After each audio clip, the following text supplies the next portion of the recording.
When I was a wee boy, I went to the cinema with my dad. It was a long time ago, 1963, and we went to see a film called Jason and the Argonauts. I think the most celebrated person in that film wasn't any of the actors. It was Ray Harryhausen, who was the special effects director. The film was filled with special effects, and they were all very impressive, or they were in 1963. They're maybe not quite as impressive now. But there was lots of special effects, and the one I remember the most was near the end of the film. And this is a bit in the film where skeletons, warrior skeletons, appear from out of the ground. They just come sprouting out of the ground in front of Jason and his men. And after staying for a few seconds silently, they start moving, walking towards Jason, and then they burst into a charge and a big fight ensues. It was a great scene, and it stuck with me. And I always think of that scene when we come to the Bible story in Ezekiel, where God shows Ezekiel the scene of a battlefield. And as they look out at the scene, it's not corpses that they see, it's not people that they see, it's too late for that. It's just bones. That's all that's left, just bare bones, dry bones. And God asks a crazy question. He says to Ezekiel, "Can these bones live?" Yeah, sure. Clearly Ezekiel does not think that as a likely scenario.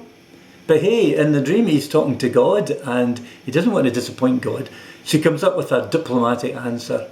He says, "Well, God, only you know the answer to that." Ezekiel reckons that there's no hope in that situation. That's a situation that's beyond hope. So what happened in the story?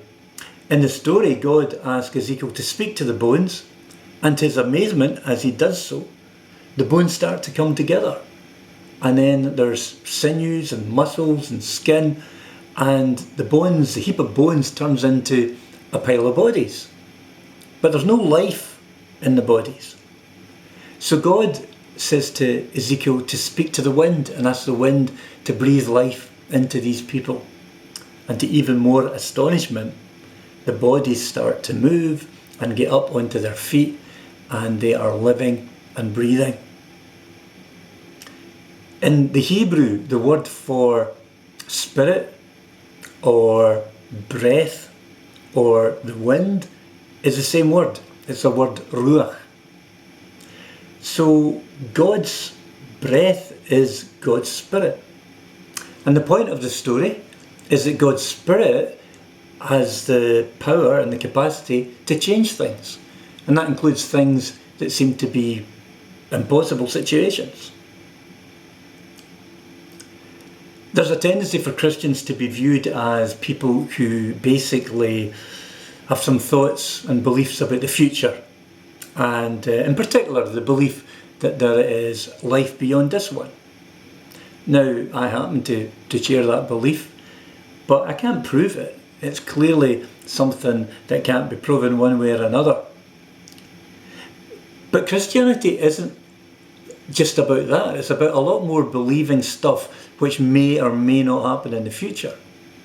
It's believing that there's a God now who goes with us now, and a God who goes with us through this life and all it with faith.